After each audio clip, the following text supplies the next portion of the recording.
अब हम आते चैप्टर नंबर 38 के ऊपर। यहाँ पे बात करी गई है लिमिटेशन के कॉन्सेप्ट के बारे में। अब जो हमारा क्रिमिनल लॉ है, न्यू सीआरपीसी हमारी आईपीसी है, यहाँ पे लिमिटेशन का जो कॉन्सेप्ट है ये हमें चैप्टर नंबर 38 में देखने को मिलता है।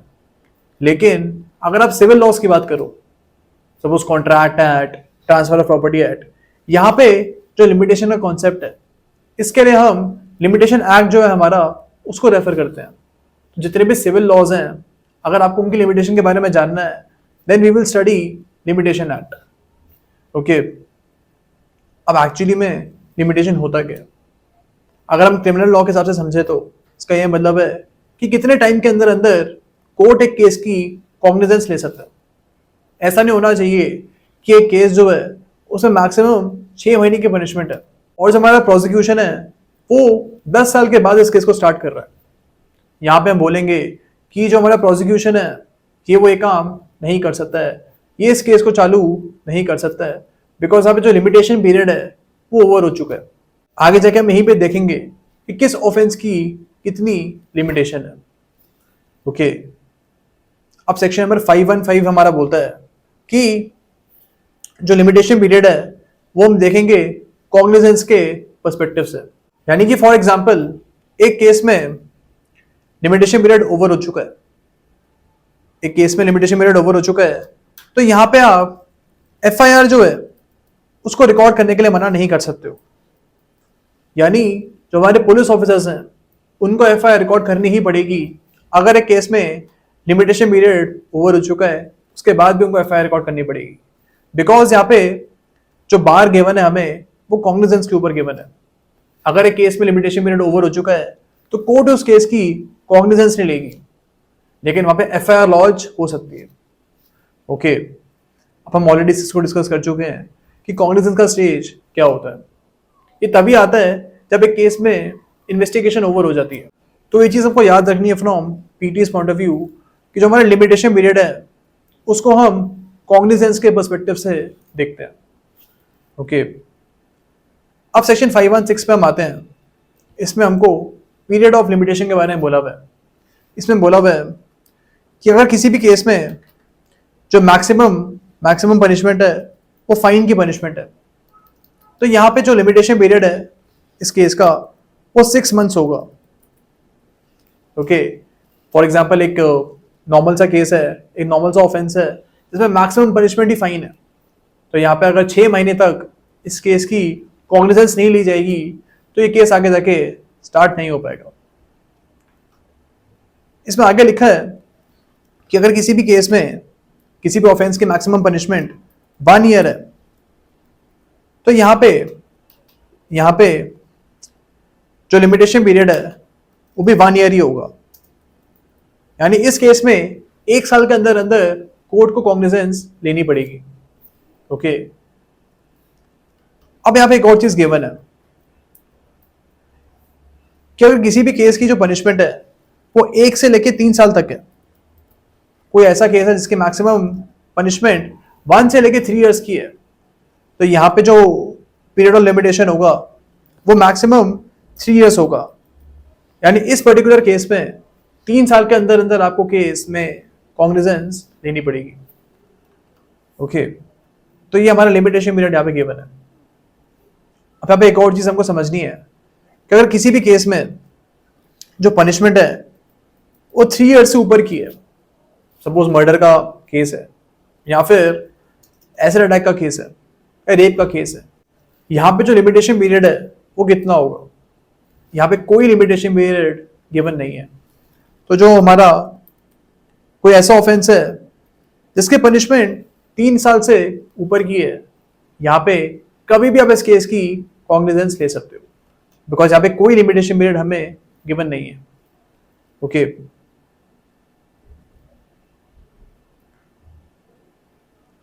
अब इसमें एक और चीज गिवन है कि सपोज एक ऐसा केस है जहां पे एक ही ट्रांजैक्शन में थेफ्ट भी कमिट हुआ है या फिर सपोज मिसचीफ भी कमिट हुई है और मर्डर भी कमिट हुआ है।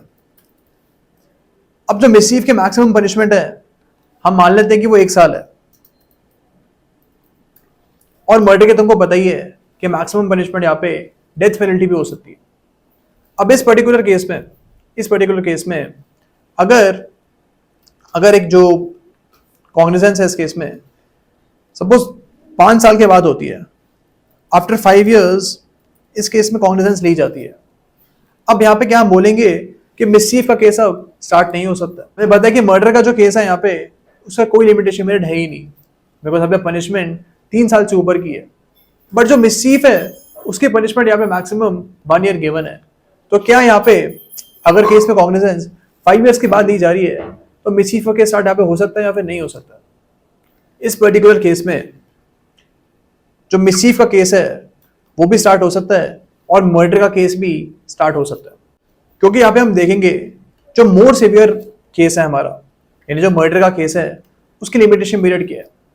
अगर उसकी लिमिटेशन पीरियड यहाँ पे कुछ गिवन है ही नहीं तो इसका जो बेनिफिट है ये मिसचीफ को भी मिल जाएगा, बिकॉज मिसचीफ और मर्डर सेम ट्रांजैक्शन में कमिट हुए थे। तो यहाँ पे मिसचीफ का केस भी आप 5 साल के बाद स्टार्ट कर सकते हो। ये हमारा क्लॉज 3 बोलता है। अब सेक्शन नंबर 517 पे हम आते हैं। इसमें बोला हुआ है कि जो हमारा लिमिटेशन का पीरियड है वो कौन सी डेट से स्टार्ट होगा। यहाँ पे आपको एक ही चीज़ याद रखनी है, कि जिसका सी पार्ट है, बस आपको पीटी के सबसे यही चीज़ याद रखनी है कि जिस दिन हमको जो एक्यूज्ड है उसका आइडेंटिटी के बारे में पता लगेगा, जिस दिन हमको पता लगेगा कि एक्यूज की आइडेंटिटी है, उस दिन से हम मान लेंगे कि इस केस में लिमिटेशन पीरियड स्टार्ट हो चुकी है। अगर सपोज जो एक्यूज्ड है उसका आइडेंटिटी हमको पता ही नहीं है, सपोज एक पर्सन है, इसे घर में चोरी हुई है। अब एक को पता ही नहीं है कि चोर था कौन। अब जिस डेट से एक को पता लग जाएगा कि चोर कौन था इस केस में, उस डेट से हम मान लेंगे कि लिमिटेशन पीरियड स्टार्ट हो चुका है। ओके, तो हमको बस यही टाइम पीरियड यहाँ पे याद रखना है from PTs point of view. Okay, अब यहाँ पे लिखा हुआ है कि जिस दिन को हमको एक्यूज की आइडेंटिटी पता लगी है, यानी सपोज एक को पता लग गया कि बी जो है उसने एक ही घर में आके चोरी करी है और ये जो काम किया इसने 1 जनवरी को किया है। तो जो 1 जनवरी की डेट है इसको हम एक्सक्लूड कर देंगे। जो हमारा लिमिटेशन पीरियड स्टार्ट होगा यहाँ पे वो 2 से होगा। फर्स्ट जो डेट है इसको हम हमेशा एक्सक्लूड करते हैं। तो यहाँ पे हम बोल सकते हैं कि ए को एक दिन यहाँ पे एक्स्ट्रा मिल जाएगा। ओके, अब सेक्शन नंबर 518 पे हम आते हैं। तो क्लॉज 1 है, ये बोलता है कि अगर सपोज ए जो है इसको केस फाइल करना चाहिए था सीबीआई की कोर्ट में, लेकिन गलती से ये जो सिविल कोर्ट है, नॉर्मल से सिविल कोर्ट है, वहां पे केस को चला रहा है। यहां पे सपोज सीबीआई कोर्ट में इसने 6 महीने बिता दिए हैं। अब जो ये केस है इसका जो लिमिटेशन पीरियड है वो भी 6 मंथ्स ही था। अब यहाँ पे ए ने गलती से सीबीआई कोर्ट में 6 मंथ्स बिता दिए हैं, तो इसकी वजह से हम ये नहीं बोलेंगे इसका जो लिमिटेशन पीरियड है वो ओवर हो चुका है। यहाँ पे गुड फेथ में ए ने सीबीआई कोर्ट में सारा टाइम बिताया है, तो सारे का सारा टाइम हम एक्सक्लूड कर देंगे। यहाँ पे 6 महीने ए को एक्स्ट्रा मिल जाएंगे एंड इस 6 महीने के अंदर अंदर सिविल कोर्ट में केस को स्टार्ट करवा सकता है। तो ये हमारा क्लॉज 1 बोलता है कि गलती की वजह से आपने कोई गलत कोर्ट में अपना टाइम वेस्ट किया है तो इस टाइम को हम एक्सक्लूड कर सकते हैं। ओके, अब क्लॉज 2 इसका ये बोलता है कि अगर फॉर एग्जाम्पल हाई कोर्ट ने किसी भी केस में स्टे लगाई हुई है, सपोज 6 महीने तक के केस में स्टे लगाई हुई है हाई कोर्ट ने, तो जो 6 मंथ्स का टाइम है, जिस टाइम तक स्टे लगा हुआ है, इस टाइम को हम एक्सक्लूड कर देंगे एंड ये टाइम हम लिमिटेशन पीरियड में काउंट नहीं करेंगे। ओके, तो यहाँ पे स्टे के बारे में बात करी गई है। अब क्लॉज 3 जो है इसमें बोला हुआ है कि अगर एक पर्सन है ए, इसको केस स्टार्ट करने से पहले गवर्नमेंट का सैंक्शन चाहिए था। हमने पढ़ा ये चीज कि अगर आपको गवर्नमेंट के खिलाफ कोई भी केस करना है तो उससे पहले एक सैंक्शन की जरूरत होती है, या फिर आपको गवर्नमेंट सर्वेंट के खिलाफ कोई भी केस स्टार्ट करना है इन एज ऑफिशियल कैपेसिटी, तो आपको पहले सैंक्शन जो है वो लेना पड़ेगा। अब यहाँ पे ए को सैंक्शन लेने में 1 साल लग गया, तो जो 1 साल का टाइम है इसको आप एक्सक्लूड कर दोगे एंड इस टाइम को हम लिमिटेशन पीरियड में काउंट नहीं करेंगे। ओके, अब क्लॉज 4 इसका बोलता है कि अगर कोई भी पर्सन जो है वो अपने आप को छुपा रहा है, सपोज ए ने ए के घर में चोरी हुई है और ये चोरी जो है ये बी ने करी है, अब बी चोरी करके इंडिया से बाहर भाग जाता है, जितना भी टाइम है इंडिया से भागा हुआ है, सपोज 2 या 3 साल ये इंडिया से बाहर रहा है, तो ये 3 साल का जो टाइम है इसको हम एक्सक्लूड कर देंगे लिमिटेशन पीरियड में से। ओके, इस टाइम को हम लिमिटेशन पीरियड में काउंट नहीं करेंगे। या फिर जो हमारा बी है ये अरेस्ट को अवॉइड कर रहा है, इसका अरेस्ट होना चाहिए था बट ये भाग रहा है पुलिस से, जितना भी टाइम है अरेस्ट को अवॉइड कर रहा है, जितना भी टाइम है कोर्ट से या पुलिस से भाग रहा है, इस टाइम को भी हम एक्सक्लूड कर देंगे लिमिटेशन पीरियड में से।